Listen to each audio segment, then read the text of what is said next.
Hello, everyone. I hope all of you are great, doing wonderful in your life.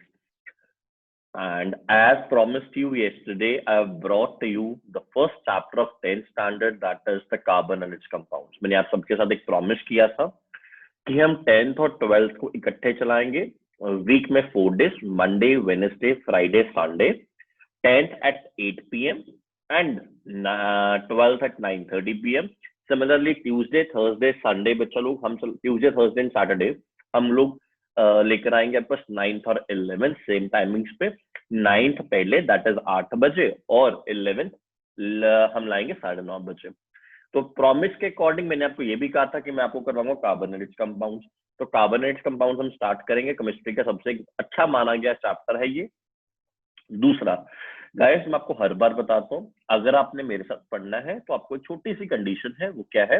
आपने अपने room के एक corner के अंदर बैठ जाना है। उस कॉर्नर के अंदर जहां पे आप किसी के कांटेक्ट में ना हो, उस कॉर्नर के अंदर बैठ के अपने कानों में हेडफोन्स डाल के, कॉपी पेन पकड़ के और पूरी दृढ़ता के साथ, पूरे डिटर्मिनेशन के साथ, पूरे फोकस के साथ, जीरो डिस्ट्रैक्शन के साथ ये वीडियो देखनी है।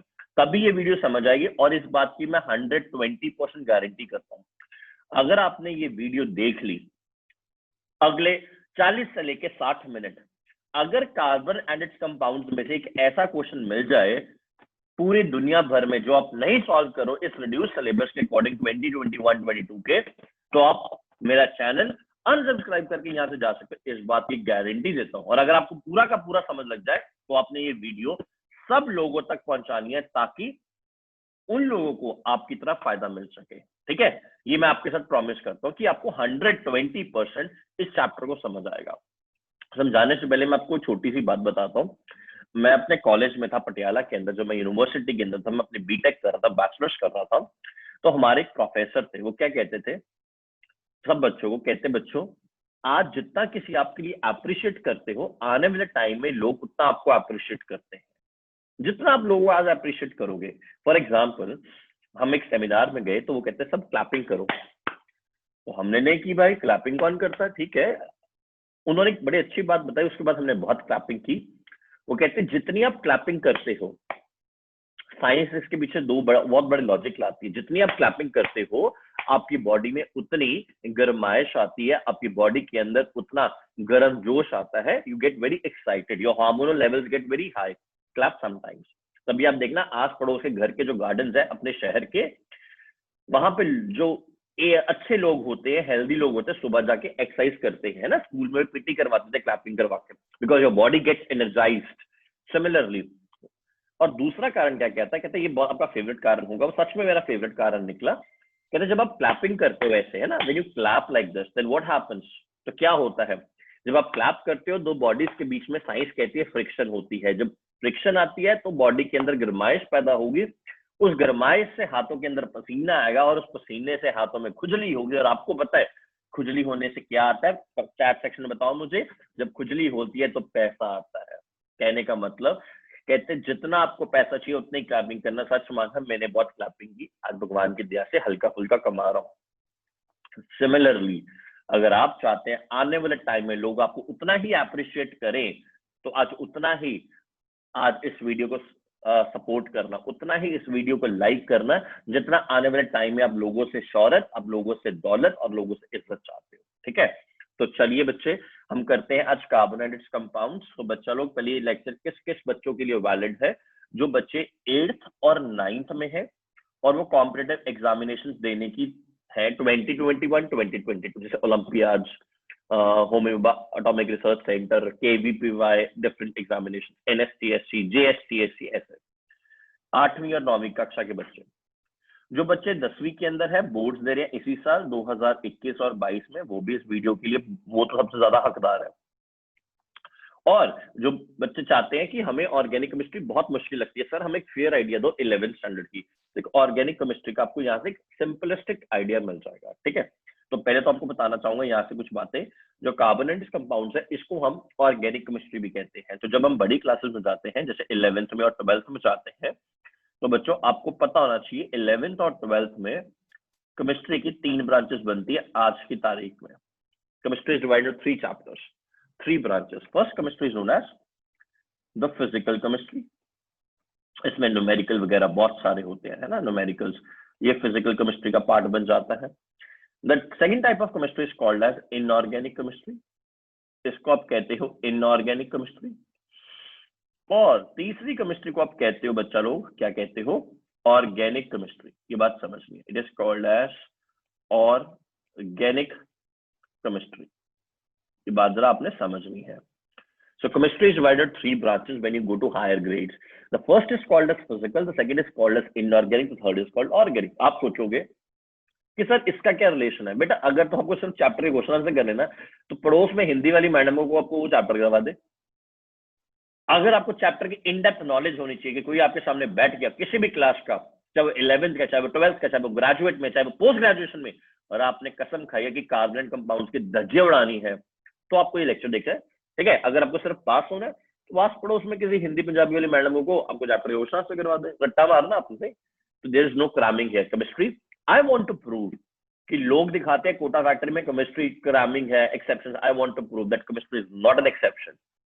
Chemistry is very less about cramming. Chemistry is more about understanding. Chemistry is more about relating it yourself. अपने जिंदगी के साथ जोड़ना, उसको केमिस्ट्री कहते हैं, ठीक है। तो केमिस्ट्री की 3 ब्रांचेस होती हैं, फिजिकल केमिस्ट्री, इनऑर्गेनिक केमिस्ट्री, बेटा ऑर्गेनिक केमिस्ट्री, ये मैंने आपको बता दिया है, ठीक है। अब आओ चलते हैं चैप्टर को स्टार्ट करते हैं बच्चा। तो चैप्टर का नाम ही है, क्या नाम है, कार्बन एंड इट्स कंपाउंड्स। तो जब मैं कार्बन एंड इट्स कंपाउंड्स की बात करता हूँ तो हमें मन में एक सवाल आता है कि यार हाइड्रोजन एंड इट्स कंपाउंड्स क्यों नहीं आता, क्लोरीन एंड इट्स कंपाउंड्स क्यों नहीं आता, ये कार्बन एंड इट्स कंपाउंड्स में ऐसा क्या है। तो आओ देखते हैं कार्बन में ऐसा क्या होता है। तो कार्बन की जांच पड़ताल करनी पड़ेगी हमें, एसीपी दया को बुलाना पड़ेगा, एसीपी प्रद्युमन सॉरी, और दया जी को बुलाना पड़ेगा इसकी जांच पड़ताल करने के लिए। तो कार्बन का एटॉमिक नंबर होता है 6। The Z symbolizes for 6. If you don't know, Z means atomic number, right? Atomic number is 6. इसकी इलेक्ट्रॉनिक कॉन्फ़िगरेशन क्या निकलेगी बच्चा लोग, इसकी इलेक्ट्रॉनिक कॉन्फ़िगरेशन निकलेगी 2,4, 2,4 निकलेगी इसकी इलेक्ट्रॉनिक कॉन्फ़िगरेशन बच्चा, राइट। इसकी इलेक्ट्रॉनिक कॉन्फ़िगरेशन विल बी 2,4, और I can also say 1s2, 2s2, 1s2, 2s2, 2px1, 2py1। ये थोड़ा सा मॉडर्न है ना, बड़ी क्लास का, जिन्होंने 9th-10th में एनटीएसए किया उनको ये पता होगा। So this is electronic configuration. अगर मैं देखूं इसके वैलेंस इलेक्ट्रॉन्स, और वैलेंस इलेक्ट्रॉन्स 4। अगर मैं इसकी वैलेंसी देखूं, वैलेंस इज आल्सो 4। अगर मैं देखूं ये कौन से ग्रुप में जाता है, the group number will be 14, the group number will be 14। अगर मैं देखूं कौन से पीरियड में बिलोंग करता है, द पीरियड इज 2। नाइस। तो ऐसा कार्बन में क्या मिल रहा है मुझे कि कार्बन हैज इट्स कंपाउंड्स, पूरा चैप्टर इसके ऊपर डेडिकेट कर दिया है ना, पूरा चैप्टर एक एलिमेंट पे डेडिकेट करना बहुत बड़ी बात है। तो ऐसा क्या है इस चैप्टर के अंदर, तो देखते हैं इस कार्बन के अंदर। तो कार्बन क्या करता है भाई, कार्बन के पास ऐसी 3 प्रॉपर्टीज है जिससे कार्बन एक अनोखा कार्बन बन जाता है, unique nature of carbon atom वो दी जाती है। कार्बन के पास ऐसी 3 प्रॉपर्टीज है, 3 कारण है, मैं आपको एक एक करके डिस्क्राइब करूंगा। पहला कार्बन जो इसका कारण है, यूनिक नेचर क्यों है बेटा, इसके पास होती है टेट्रावैलेंसी। क्या होती है, टेट्रावैलेंसी। इसके पास होती है, याद रखिए, कैटिनेशन की प्रॉपर्टी। ये प्रॉपर्टीज होती 3 प्रॉपर्टीज, और इसके पास होती है आइसोमेरिज्म। ये 3 प्रॉपर्टीज है जिससे कार्बन की बिल्कुल यूनिक नेचर या वर्सटाइल नेचर आप कह सकते हो। इनको पढ़ने से पहले आपको कुछ और पढ़ना पड़ेगा, वो क्या है, देखिए मेरे साथ। जो कार्बन है, जैसे कि मैंने इलेक्ट्रॉनिक कॉन्फ़िगरेशन बताई इजी भाषा में, वो क्या थी, 2,4। अब दुनिया में ऐसा कोई भी एलिमेंट नहीं, कोई भी ऐसा एलिमेंट नहीं है जिसकी ये टेंडेंसी ना हो, यार मुझे 8 इलेक्ट्रॉन्स करने अपने वैलेंस शेल में या 2 करने हैं। ऐसा क्यों होता है, जैसे आप लोग क्यों पढ़ रहे हो अभी, let's be frank and practical. आप इसलिए पढ़ रहे हो ताकि हमारी एक अच्छी, हमारे 10th में अच्छी चैप्टर पढ़ेंगे तो 10th में अच्छे नंबर आएंगे, जब 10th में अच्छे नंबर आएंगे डिग्री अच्छी बन जाएगी, जब सर्टिफिकेट मिलेगा वहां से 11th-12th अच्छी हो जाएगी, कॉलेज अच्छा मिल जाएगा, शादी अच्छी हो जाएगी, बच्चे अच्छी हो जाएंगे, जिंदगी अच्छी हो जाएगी। This is the reason. अगर कह दिया जाए कार्बन कंपाउंड है बिल्कुल मत पढ़ो, इसमें से कुछ भी नहीं आता, कोई भी नहीं पढ़ेगा, ये अगर गवर्नमेंट बोल दे, नहीं ना। तो कार्बन कंपाउंड पढ़ने का एक रीजन है।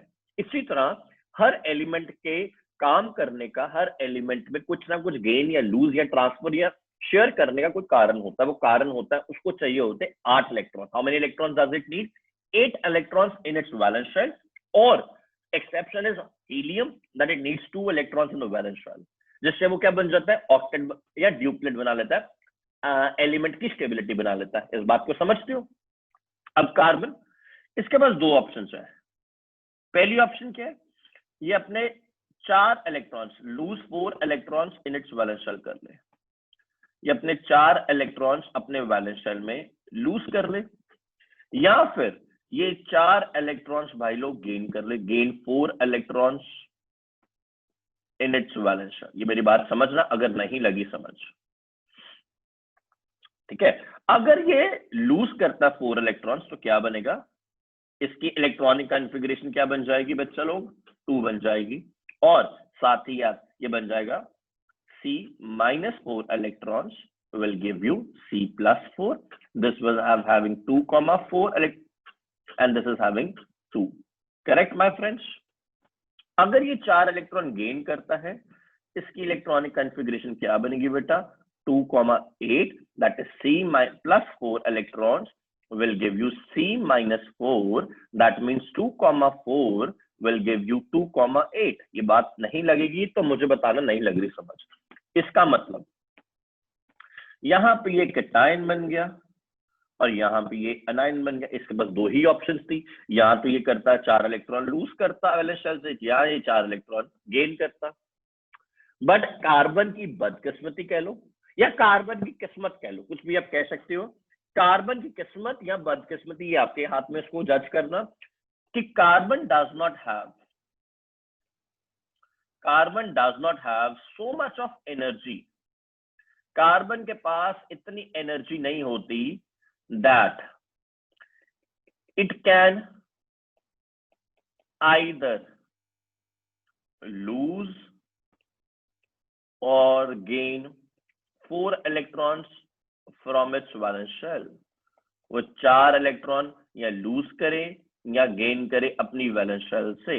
इसके पास इतनी एनर्जी नहीं है, कार्बन के पास इतनी औकात ही नहीं है कि वो 2-4 इलेक्ट्रॉन लूज कर ले और भैया C+4 बने। It is not possible because it requires a great amount of energy. Carbon की इतनी हिम्मत नहीं है कि वो 4 इलेक्ट्रॉन गेन कर ले, बहुत एनर्जी चाहिए। तो ना ये, therefore it does not either lose और गेन 4 इलेक्ट्रॉन्स। ना ही ये लूज करता है, ना ही ये इलेक्ट्रॉन गेन 4 गेन करता है। देयरफॉर क्या करेगा फिर? इसके बाद आखिरी एक ऑप्शन विकल्प बचता है, इट शेयर्स 4 वैलेंस इलेक्ट्रॉन्स। ये अपने 4 वैलेंस इलेक्ट्रॉन्स को शेयर करता है। ये बात समझना, इसके ऊपर थोड़ा और विचार विमर्श करते हैं। अब कार्बन था हमारे पास, atomic number 6, electronic configuration 2,4, right guys? तो ये it cannot share, it cannot lose, correct? It cannot gain 4 electrons. मैं हर पॉइंट को फ्लो चार्ट में लिखना चाहूंगा। It cannot gain 4 electrons, but यहां पे बात समझ आती है, it can share 4 valence electrons. ये अपने 4 इलेक्ट्रॉन्स को शेयर कर सकता है टू फॉर्म एन ऑक्टेट। अपना ऑक्टेट बनाने के लिए, स्टेबिलिटी लेने के लिए ये 4 इलेक्ट्रॉन्स को क्या कर सकता है बच्चा लोग? शेयर कर सकता है। इसका मतलब जब ये लूज नहीं कर सकता, जब ये गेन नहीं कर सकता, इसका मतलब it can not form ionic bond. There is no ionic bond formation. Correct? There is no ionic bond formation. Do you agree with me this? कि ये ionic bond की formation नहीं कर पाएगा। अगर ये 4 वैलेंस इलेक्ट्रॉन शेयर कर रहा है मेरे भाई लोग, तो क्या कर पाएगा यहां से? It can form covalent bonds. ये कोवेलेंट बॉन्ड्स बना पाएगा। ये मेरी बात समझते हो? ये कोवेलेंट बॉन्ड्स को बना पाएगा। बड़ी सिंपल सी स्पष्ट सी बात है, और कुछ नहीं कर पाएगा। ठीक है, अब कोवेलेंट बॉन्डिंग जिनको पता है बहुत अच्छी बात है, जिसको नहीं पता मैं फटाफट से एक्सप्लेन कर दूंगा। कोवलेंट बॉन्डिंग होती है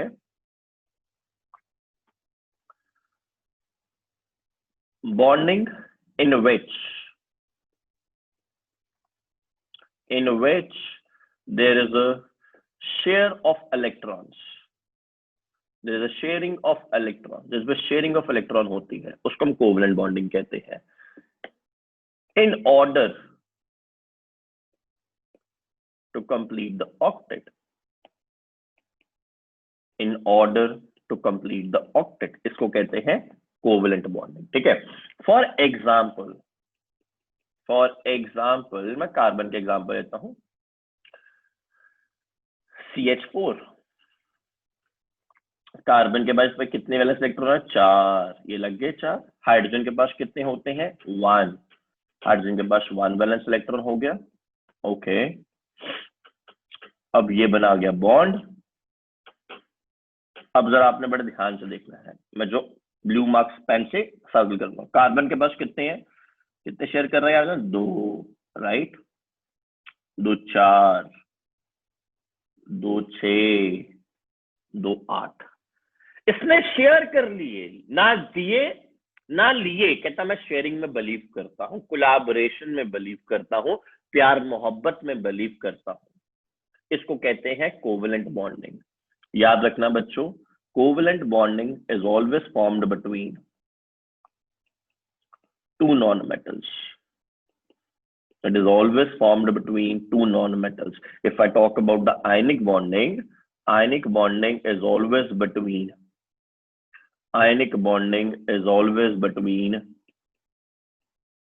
a metal and a non-metal. Between a metal and a non-metal. ये हम metals non-metals के चैप्टर में जब हम PYQ किया था हम उसमें कर चुके हैं. It is always between a metal and a non-metal. मैं लिंक डिस्क्रिप्शन दे दूंगा metals non-metals का ionic bond के ऊपर. तो covalent bonding is always between two non-metals and ionic bond is always between a metal and a non-metal. ये आपको बात समझनी है. ठीक है. तो जैसे कि मैं आपको बता चुका हूं, कार्बन क्या करेगा, अभी आपको बात याद रखनी है. Carbon will share its 4 electrons. Will share its electrons to form covalent bonding. To form covalent bonding in order to complete its octet. ये बात लगती है समझ? कोई प्रॉब्लम है तो मुझे बताओ, चैट सेक्शन आपने बताते रहना. ठीक है ना. तो 4 इलेक्ट्रॉन अपने शेयर करेगा कोवलेंट बॉन्डिंग बना के, ऑक्टेट बना के. ठीक है भाई. अब क्योंकि हम कोवलेंट बॉन्डिंग पढ़ रहे हैं तो कोवलेंट बॉन्डिंग से जो कंपाउंड्स मिलेंगे हमें बनके कोवलेंट बॉन्डिंग की मदद से, उनको हम कहेंगे कोवलेंट कंपाउंड्स. उनको हम क्या कहेंगे बेटा? Covalent compounds. बच्चा लोग, कोवलेंट बॉन्डिंग से जो कंपाउंड्स मिलेंगे हम उनको क्या कहेंगे? Covalent compounds. और जो हमें मिलेंगे आयनिक बॉन्डिंग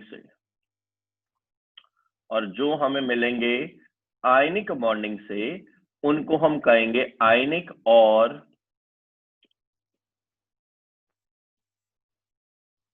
इलेक्ट्रोवैलेंट कंपाउंड्स. ये बात जरा आपने समझनी है. आयनिक और इलेक्ट्रोवैलेंट कंपाउंड्स कोवलेंट बॉन्डिंग से जो मिलता है उसको कहते हैं कोवलेंट कंपाउंड्स. अब इनके बीच में कुछ दरारें होंगी, इनके बीच में कुछ डिफरेंसेस होंगे, वो हमें पढ़ना पड़ेगा. Also I should remind you, this is between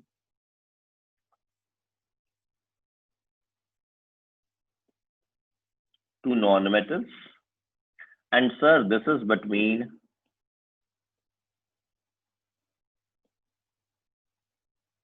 a metal and a non-metal. This is between a metal and a non-metal. Covalent is always between two non-metals, right?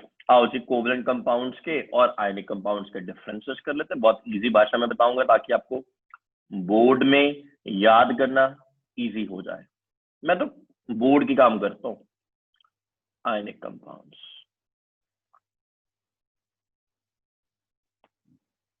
पहला पॉइंट पढ़ते हैं बच्चों को. आ जाइए. सबसे पहला, these compounds are either solids, liquids or gases. But ionic compounds, these are always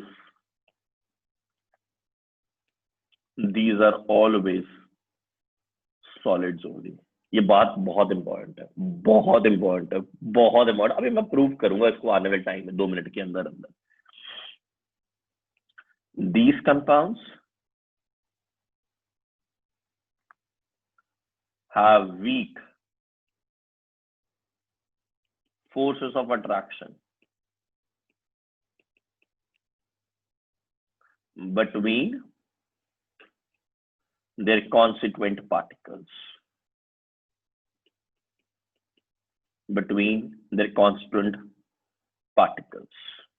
And that is why they can exist in the liquid and gas. But these compounds, my friend, and that is why they can exist as a liquid or a gas. But ionic compounds, these compounds have very strong forces of attraction.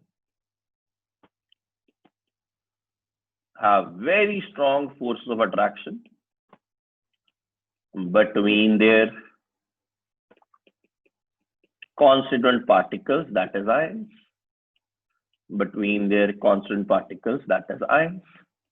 इनके बीच में तो बहुत ही, और इनके बीच में कौन से constant particles होते हैं? Molecules.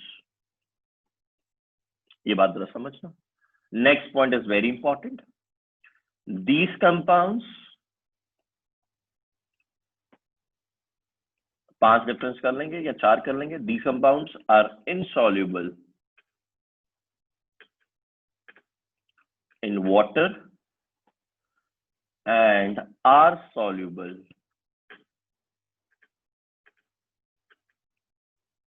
in organic solvents. If I talk about this, these compounds are soluble in water. ये उल्टे होते हैं ना, आपको बताया था मैंने पहले ही। एंड आर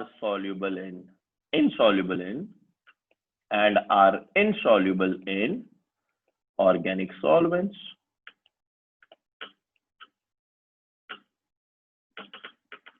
ये बात आपको समझनी है। अब आपके मन में एक बहुत अच्छा सवाल है, मुझे पता है, वो मैं क्लियर करूंगा। एज अ स्टूडेंट मेरे मन में भी आता है, sir what are organic solvents, what are inorganic solvents. तो मैं कर रहा हूँ बच्चा, ऑर्गेनिक सॉल्वेंट्स होते हैं जो ऑर्गेनिक कंपाउंड्स बनते हैं। फॉर एग्जांपल, इफ आई से इट्स बेंजीन, इट्स क्लोरोफॉर्म, और इट्स कार्बन टेट्राक्लोराइड, ये सारे ऑर्गेनिक सॉल्वेंट्स होते हैं। इट्स ईथर्स एटसेट्रा, एंड ना, ये ऑर्गेनिक सॉल्वेंट्स होते हैं। इनऑर्गेनिक सॉल्वेंट्स में कौन से कह सकते हो? पानी है इनऑर्गेनिक सॉल्वेंट्स, ठीक है। इनऑर्गेनिक सॉल्वेंट्स बच्चा लोग, पानी आ जाएगा, वाटर, ठीक है, वाटर के कुछ भी आ सकता है। अल्कोहल को आप दोनों मान सकते हो, but I take here inorganic solvent. ये बात लग रही है समझ आपको? तो जो कोवलेंट कंपाउंड्स होते हैं, they are covalent compounds, they are soluble, right? Covalent compounds are soluble in organic, as mentioned, inorganic solvents, whereas ionic compounds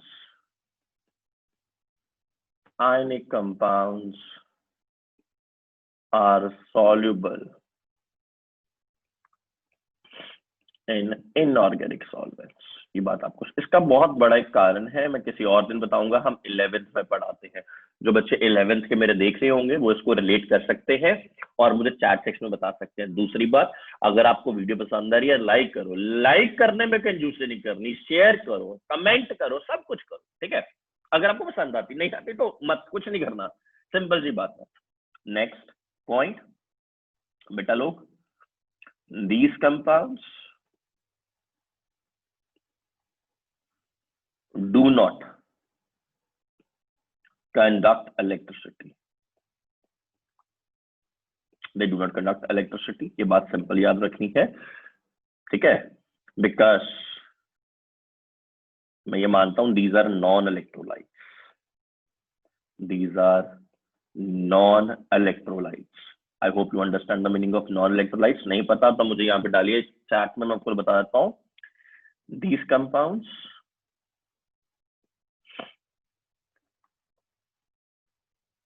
are good conductors of electricity. Are good conductors of electricity, है ना? एक अच्छे conductor होते हैं। Why? Because they are electrolytes। क्या दोगे? Yes. And why are they electrolytes? I'll tell you difference. बच्चे पूछ रहे हैं, बताता हूँ। Because they are electrolytes. बच्चों को मतलब नहीं पता तो और बच्चों मैं आपके बताऊंगा। नॉन इलेक्ट्रोलाइट्स वो होते हैं जिनमें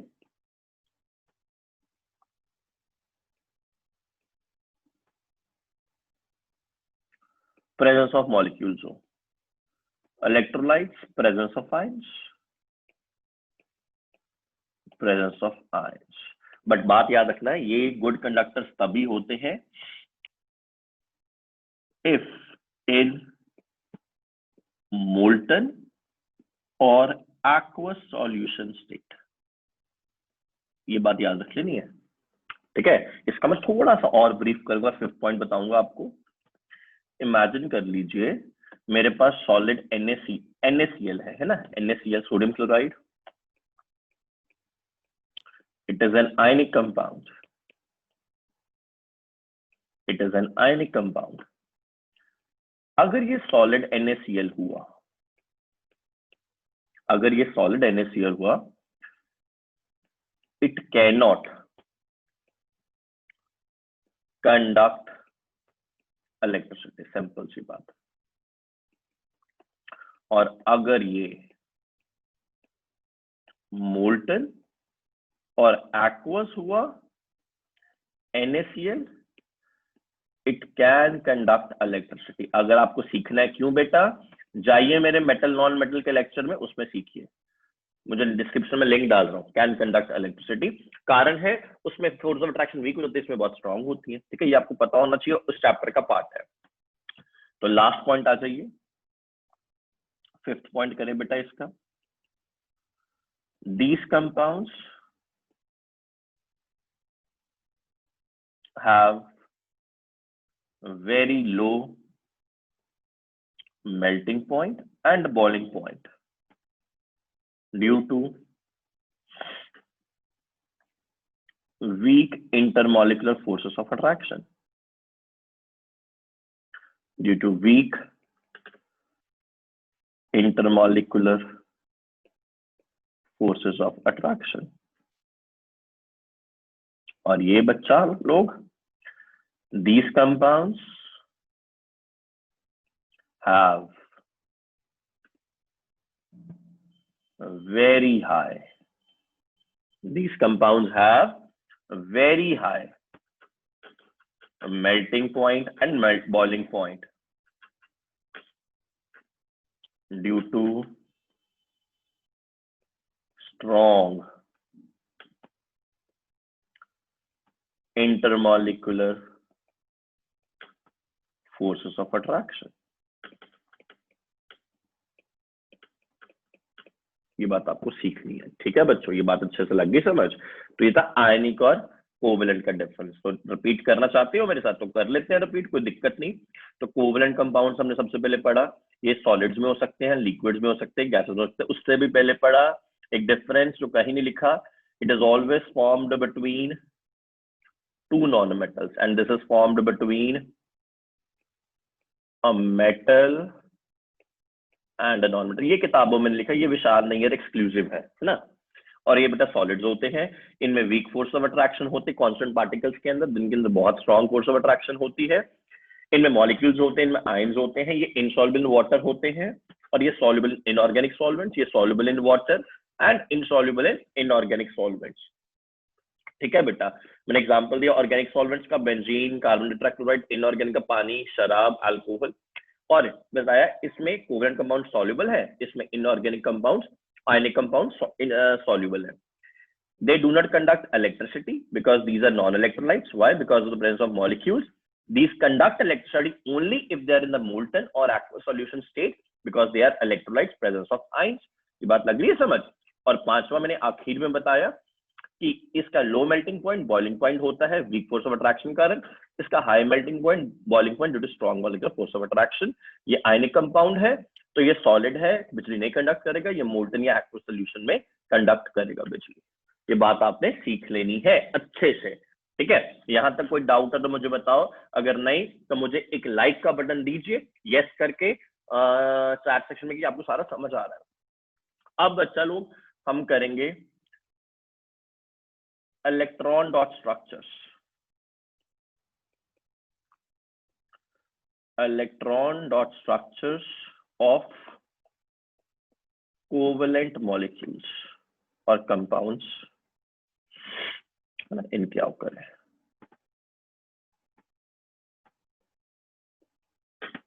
आइए सबसे पहला करते हैं बच्चा लोग हाइड्रोजन का H2 मॉलिक्यूल। जरा ध्यान से देखिए H2 मॉलिक्यूल।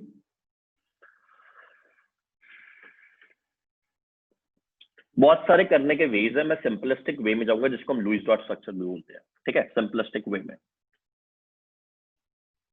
हाइड्रोजन का एटॉमिक नंबर कितना होता है? पहले क्या करो आप, सबसे पहले जिसको नहीं बनाना था बिल्कुल मैं वैसे चलाऊंगा, सबसे पहले इसके नीचे एटॉमिक नंबर लिखा करो, फिर इलेक्ट्रॉनिक कॉन्फ़िगरेशन लिखा करो।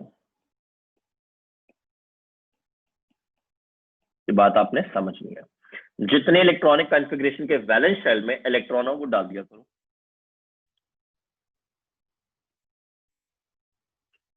और शेयर करवा दो, ठीक है? H2 मॉलिक्यूल स्टेबल हो गया, क्यों? पहले एक था, अब इसने शेयर कर लिया, दूसरा भी। क्या हो गया बेटा, मेरी बात समझ रहे हो? पहले अकेला था, अब क्या कर लिया, ये भी शेयर कर लिया। जब शेयर कर लिया 2 इलेक्ट्रॉन्स हो गए, स्टेबल हो गया।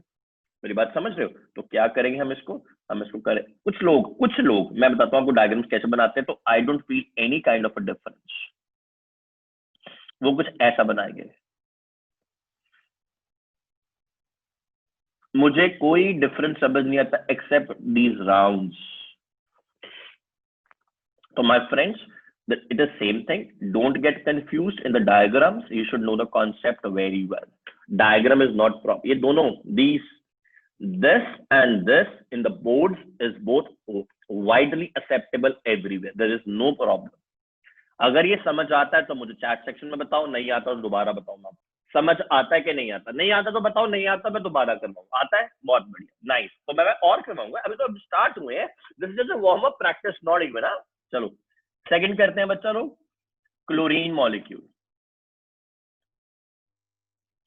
क्लोरीन मॉलिक्यूल है ना, क्लोरीन मॉलिक्यूल मींस Cl2। तो Cl2 को बनाते हैं बच्चा लोग क्लोरीन एंड क्लोरीन।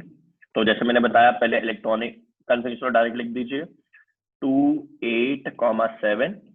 इसकी इलेक्ट्रॉनिक कॉन्फ़िगरेशन 2 8, 7। वैलेंस इलेक्ट्रॉन्स कितने? 7। इसके वैलेंस इलेक्ट्रॉन 7, तो लिखिए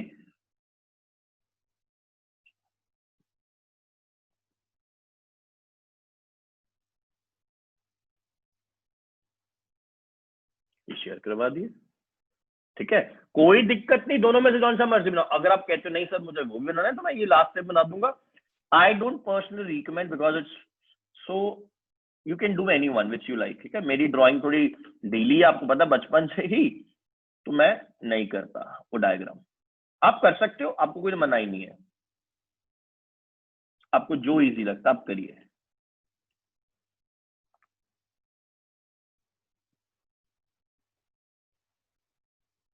जो आपको इजी लगता है वो कर लीजिए।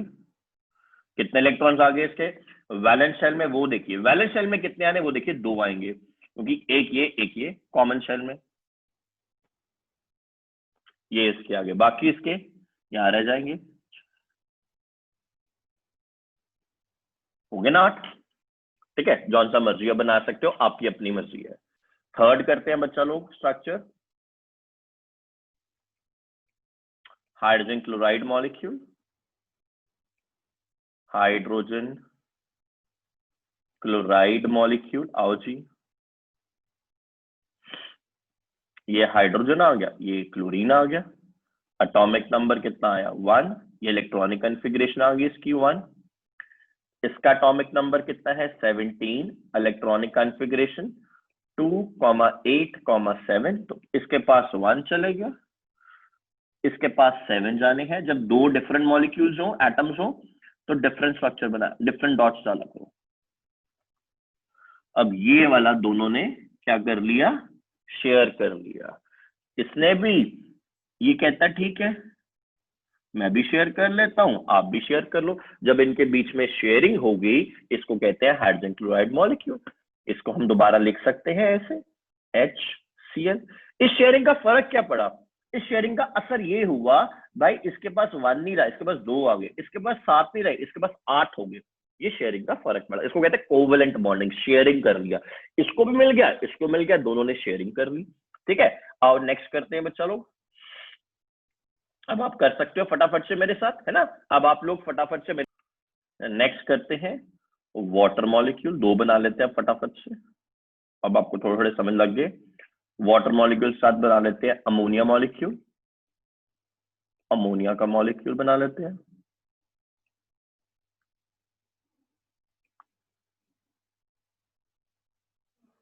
वाटर है ना, O तो H2O इट इज, तो स्ट्रक्चर होना चाहिए। Then hydrogen, then hydrogen, oxygen is 2,6 electronic configuration, it is 1 and is again 1। तो उसके बाद 6 होते हैं भाई लोग, तो देखो 6 बनाने हैं इसके, 2 3 4। तो मैं इसकी रब करके ऊपर लिख देता हूँ कि मुझे यहाँ चाहिए होगी इसकी जगह 2 6। ये बात जरा समझनी है, यहाँ पे 1, यहाँ पे इसका 1 होता है। ठीक है, ये इधर बन गया, ये बन गया। अब जो ये 2 बच गए हैं, ये कहीं नहीं रिएक्ट कर रहे, ये किसी के साथ अटैक नहीं कर रहे, इनको कहते हैं lone pair of electrons. What are the lone pair electrons? Electrons which do not participate.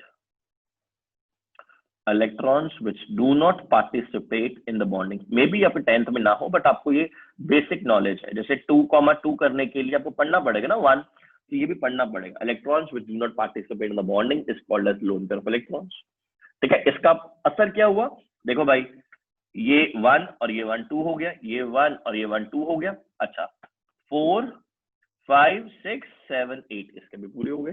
मेरी बात लग रही समझ। अब आओ जरा अमोनिया के ऊपर।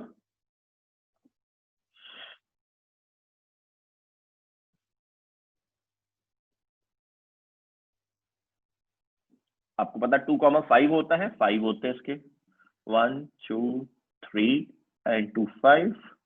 इनका भाई 1 होता है। चलो कोई बात नहीं, बना दीजिए, इनको जोड़ दीजिए। इनको तो सिखाया मैंने अभी क्या कहना है, लोन पेयर ऑफ इलेक्ट्रॉन्स बच गया, this lone pair of electrons. ठीक है, हो गए पूरे। सो इसको लिख सकता हूं मैं, इट इज, ऐसे भी लिख सकते हो उसमें में, वाटर में भी NH3 मॉलिक्यूल, NH3 मॉलिक्यूल। ठीक है, कोई भी बना सकते हो आप, ऐसे मैं बना के दिखाता हूँ। और आप बना सकते हो मिथेन मॉलिक्यूल, मिथेन मॉलिक्यूल,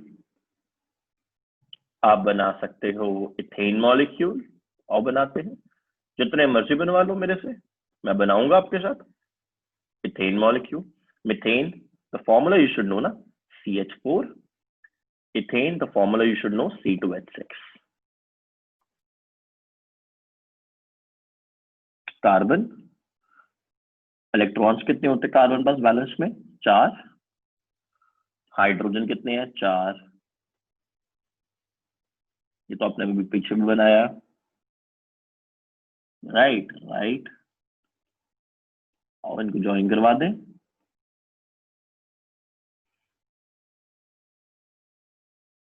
ठीक है भाई, ये बन गया। इसको आप रिप्रेजेंट कैसे करोगे, simple, CH H H H।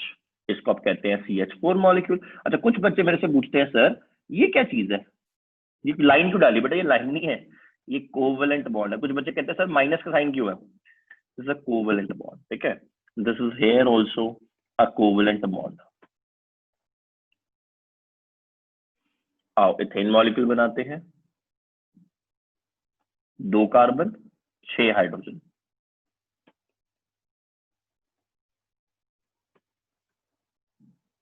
Carbon के पास कितने होते हैं? 4। जो होता आप डाल लीजिए, बस कुछ नहीं करना। हाइड्रोजन के पास कितने होते हैं? 1।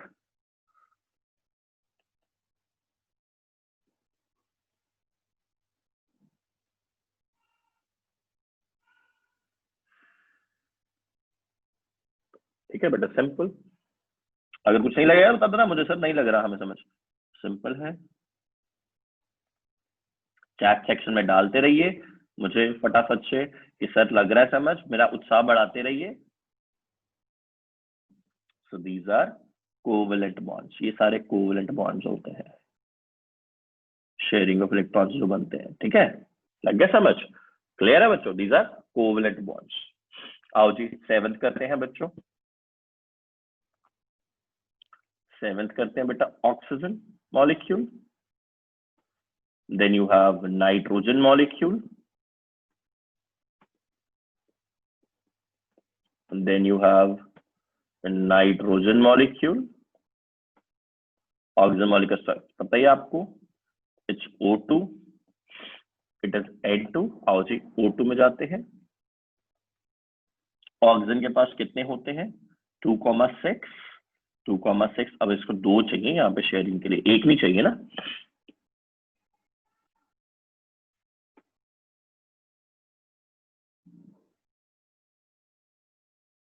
तो ये 2 शेयर कर लेगा इसके साथ।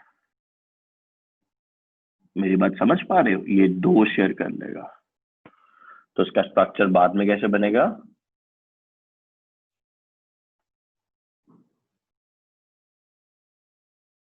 अब यहां आपको सर वहां 1 लाइन थी या 2 लाइनें, इसको हम कहते हैं it has 2 covalent bonds. It has 2 covalent bonds. अगर थोड़ी सी आगे पढ़ाई करनी है, अगर 2 बॉन्ड हो, ऊपर वाले को कहते हैं सिग्मा बॉन्ड। ये आपके सिलेबस में नहीं है, जो एनटीएस के पेपर दिए उनको पता होगा, इसको कहते हैं पाई बॉन्ड। ये बात समझ लीजिए, ऊपर वाले को सिग्मा बॉन्ड क्या कहते हो? Sigma bond.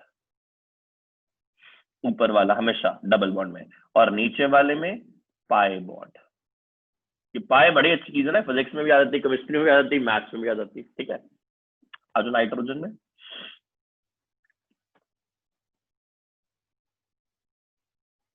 2,5 2,5, so it has 3 electrons here to share.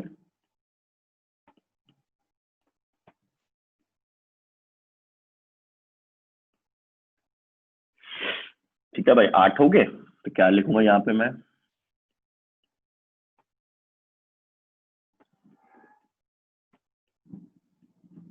Nitrogen molecule. Now please understand, it has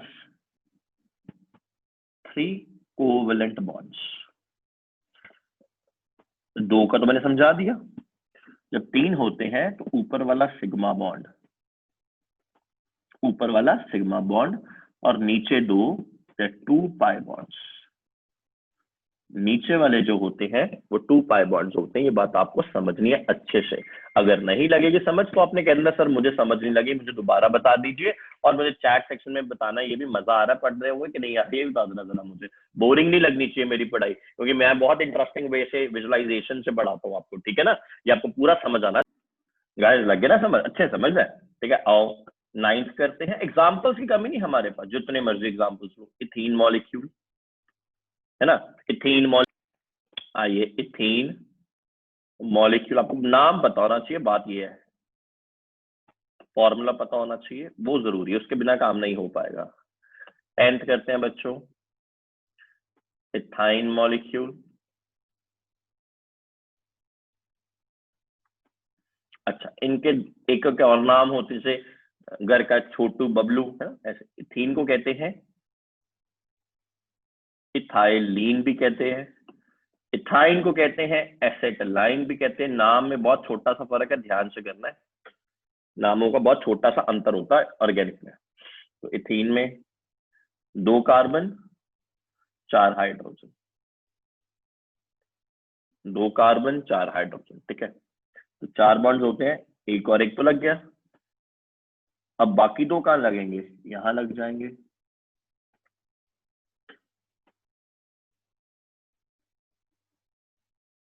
ये इसने इसका बॉन्ड बना दिए, ये हाइड्रोजन का आ गया, ये हाइड्रोजन के साथ बना दिया। ठीक है भाई, ये बारी बात समझ नहीं आपने।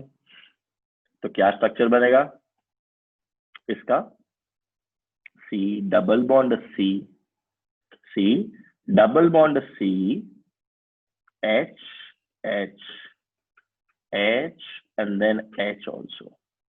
सो इसमें आपको पता लग रहा है इट इज 2 कोवेलेंट बॉन्ड्स, ऊपर वाला सिग्मा बॉन्ड, नीचे वाला पाई बॉन्ड।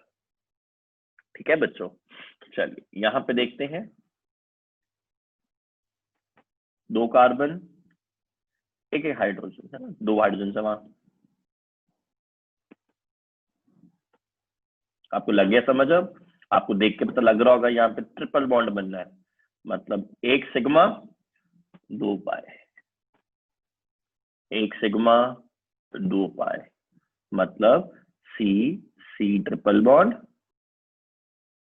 यहाँ पे भी हाइड्रोजन, यहाँ पे भी हाइड्रोजन, मतलब 1 सिग्मा एंड 2 पाई बॉन्ड्स। ठीक है बेटा, ये बात आपने अच्छे से समझनी है। ठीक है, यहां से पहले मैं आपको एक शॉर्टकट बताऊंगा, फिर आगे चलते हैं। बेटा याद रखना, the number of bonds formation, the number of bonds formation is always equals to its valency. For example, मैं आपको ये प्रूव करूंगा अभी। नाइट्रोजन मॉलिक्यूल था, नाइट्रोजन की कितने वैलेंसी होती है, 3, तो उसे 3 बॉन्ड बनाए। नाइट्रोजन वैलेंसी 3, बॉन्ड्स कितने बनाए, 3 बनाए, है ना। कार्बन ऑक्सीजन ले लो, ऑक्सीजन की वैलेंसी 2, बॉन्ड्स कितने बनाए उसने, 2, ठीक है। वो 2 बॉन्ड्स बनाएगा, वो भी 2 बॉन्ड्स बनाएगा। तो इसलिए जितने भी बॉन्ड फॉर्मेशन हो वो हमेशा वैलेंसी के बराबर होते हैं, केमिस्ट्री का गोल्डन रूल है। गाइस मैं फिर बताता हूँ, अगर आपको ये वीडियो पसंद आती है तो आपने ये शेयर करनी है, लाइक करनी है, सब्सक्राइब करनी है, सब तक पहुंचानी है, क्योंकि मेरा मकसद है बच्चों की 4 मई से पहले पहले, चाहे वो 9th है, चाहे वो 10th है, चाहे वो 11th है, चाहे वो 12th है, हर एक बच्चे की 100% 100% गारंटी के साथ नंबर लाना है। ठीक है, और आपने कोशिश करनी है कि हर चीज समझनी है, अच्छे से समझनी है। जब तक नहीं समझ आती, इस वीडियो को बार बार देखो जब तक आपको समझ नहीं आती। ठीक है, तो यहाँ तक कॉन्सेप्ट क्लियर है। मैं अगला कॉन्सेप्ट तभी करवाऊंगा जब आप कहोगे लग गया समझ। चैट सेक्शन में मुझे बताओ, हर एक बच्चे चैट सेक्शन में बताए सर मुझे लग गया समझ, फटाफट से मुझे मैसेज करो कि सर मुझे लग रहा है समझ, बहुत बढ़िया समझ लग रहा है, कोई दिक्कत नहीं आ रही, मुझे फटाफट से मैसेज करो। नाइस नाइस नाइस, गुड, फटाफट से मुझे मैसेज कर दो बच्चों। तो जैसे बता रहा था, ऑक्सीजन वैलेंसी कितनी है, 2 बनाता है, तो नंबर ऑफ बॉन्ड्स कितने बनाएगा, ये भी नंबर ऑफ बॉन्ड्स बेटा जो बना सकता है वो ये 2 बनाएगा। पॉइंट लग गया समझ आपको, पक्का? देख लो, नहीं लगा तो समझ, मैं दोबारा बता सकता हूँ, मुझे बताने में कोई दिक्कत नहीं है। लग गया समझ? चलिए नाइस नाइस, मैं आपको एक और लास्ट एग्जांपल करवाऊंगा जो मेरा पर्सनल फेवरेट होता है हमेशा, वो है कार्बन डाइऑक्साइड। 11th, हमने 11 एग्जाम्पल्स किए, बताओ carbon dioxide molecule, carbon 2 oxygen. अब कार्बन इस फॉर्मूले से, हम इस फॉर्मूले से कार्बन के वैलेंस इलेक्ट्रॉन्स, वैलेंसी 4, तो 4 बॉन्ड बनाएगा। ऑक्सीजन की वैलेंसी 2, 2 बॉन्ड बनाएगा। 6 होता है ना वैलेंस इलेक्ट्रॉन। आपको वैलेंसी पता होना चाहिए, वैलेंस इलेक्ट्रॉन पता होना चाहिए, इन दोनों को लर्न करने के लिए एटॉमिक नंबर पता होना चाहिए। तो भाई बना दो, 4 बॉन्ड बनाने कार्बन है, ऑक्सीजन 2 बनाने। So it is CO and it has 2 lone pairs.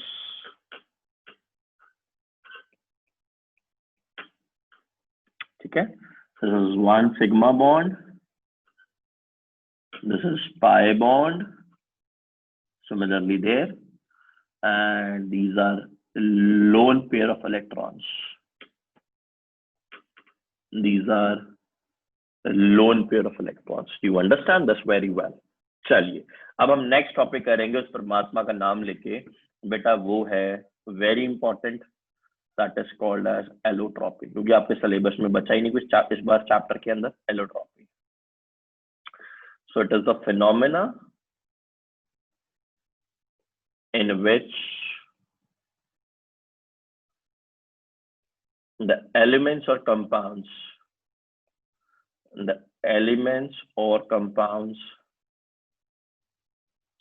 have the similar chemical properties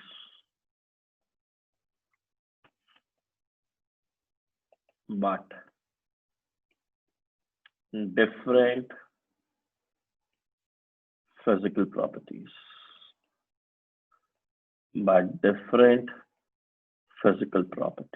ये बात याद रखना, जो केमिकल प्रॉपर्टी सिमिलर क्यों है पता है?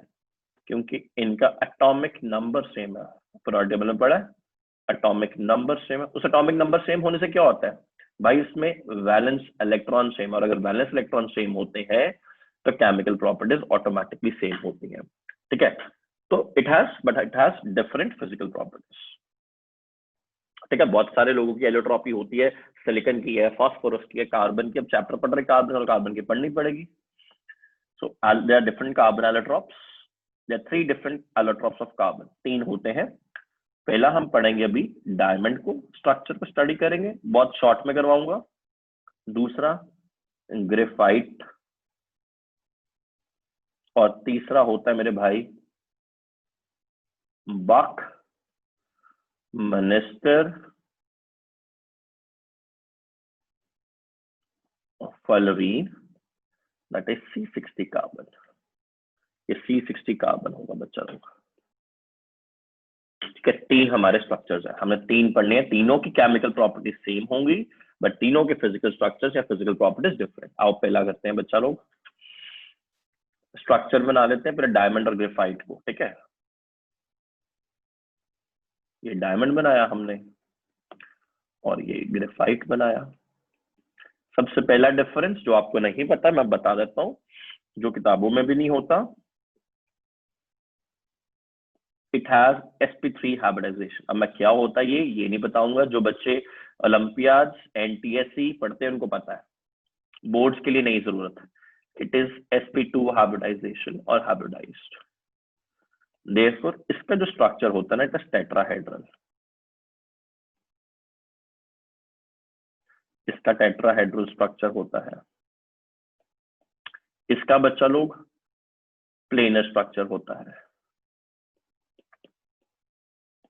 Now you can do what ever you can say, है ना. It is the hardest substance,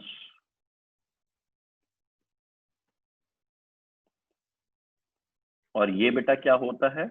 it is a soft greasy substance.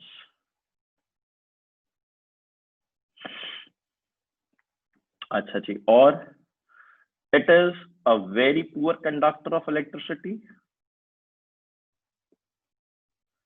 It is a very poor conductor of electricity. Why? Due to absence of any valence electron. सारे तो busy हैं bonding में. any free valence electron, that will be correct word, any free valence electron, whereas it is a good conductor because it has a one free valence electron, right? Again, one free valence electron. इसके पास एक ऐसा valence electron बच जाता है. ये poor conductor क्यों है? Because it has absence of any, there is no free electron valence. It has one free valence electron. ये बात समझना है. ठीक है, और कुछ लोग इसे टेट्राहेड्रल भी कहते हैं, कुछ लोग इसे ऑक्टाहेड्रल कहते हैं, अपनी अपनी मर्जी है. और आखिर का पॉइंट वो याद रखना, it is transparent, colorless. White also you can say, whereas this is black opaque, black and opaque. इतने डिफरेंसेस आई बिलीव इसमें सफिशिएंट है, ठीक है। अब अगर आपको कुछ पढ़ना है एलोट्रॉपी के बारे तो आप पढ़ लीजिए, बिकॉज इतना इंपॉर्टेंट टॉपिक नहीं बनता ये। Third allotrope that is buckminster fullerene, that is C60 molecule, that is C60 molecule, ठीक है जी। अब इसमें क्या है, they can fullerenes consist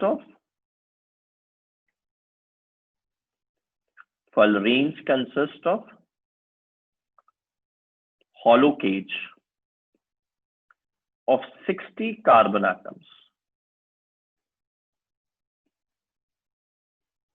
They are large spheroidal molecules. They are large spheroidal molecules of composition C60.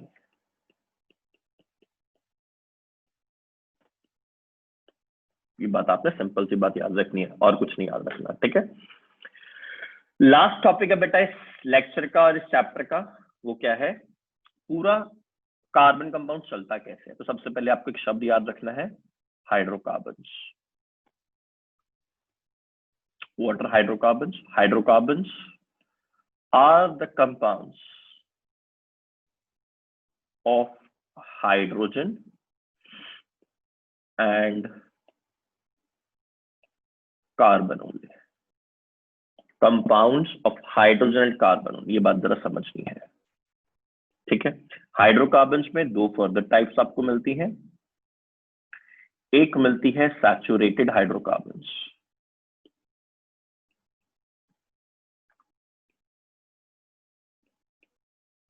और एक मिलती है unsaturated hydrocarbons.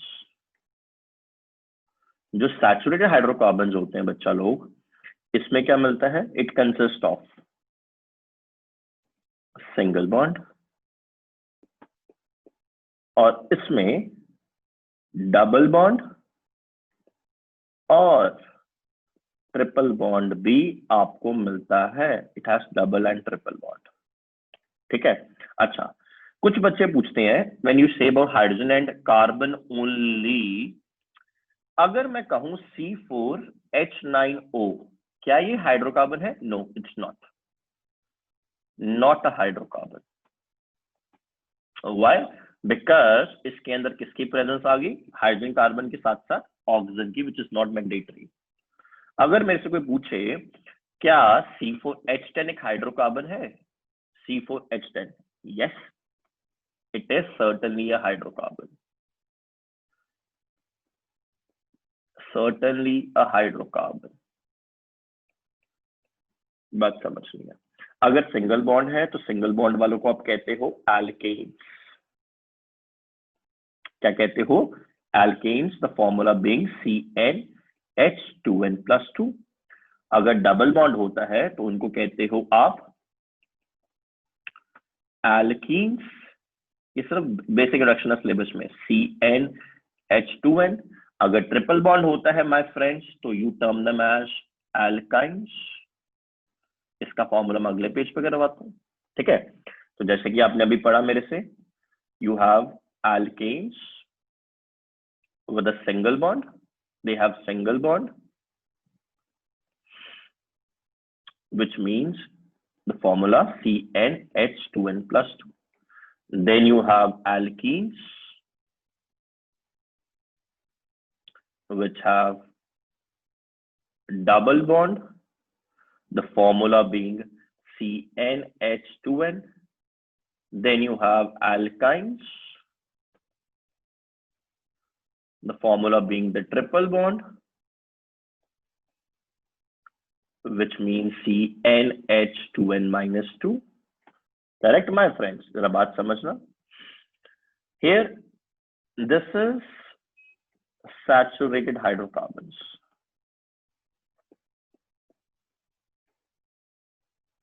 hydrocarbons, and these two are unsaturated hydrocarbons, right? अच्छा, यहाँ पे N represents the number of carbon atoms. N represents the number of carbon atoms. ठीक है बच्चों, ये आपके सिलेबस में था। यहां तक हमारा 10th का जो आता है बेटा सिलेबस में कार्बन कंपाउंड्स आता है। इसके बाद का जो कार्बन कंपाउंड्स है वो हमारे सिलेबस में नहीं है। तो यहाँ पे बेटा मैंने आज सारा का सारा कार्बन कंपाउंड्स आपके प्यार के साथ खत्म कर दिया। चैट में आपने बहुत सारे मैसेज दिए, और अगर आपको ये वीडियो पसंद आती है तो आपने लाइक शेयर करनी है, सब्सक्राइब करना है इस चैनल को, ताकि आने वाले हर लेक्चर की आपकी नोटिफिकेशन मिलती रहे। दूसरा, अपने माँ बाप की इज्जत करना नहीं भूलना। मेरी आपसे रिक्वेस्ट है, बड़े भाई होने की तरह पेरेंट्स की इज्जत करो, बहुत नंबर बढ़ेंगे। भगवान को याद करो, ये 2 काम तो जिंदगी में मत भूलो। खाना खाना भूल जाओ, कुछ भी। मेरे मदर भी मुझे बहुत छिड़के लगाते हैं आज भी, बट आई ऑलवेज से ठीक है मम्मा जी, जैसे आप कहें, व्हाटएवर, ठीक है। जब गुस्सा आए तो थोड़ा साइड पे हो जाओ, अपने पेरेंट्स की बहुत इज्जत करो, उस परमात्मा को याद करो, उस वाहे गुरु को याद करो, देखना भगवान आपको कितना आगे पहुंचाता है। With all that, have a good day guys, take care.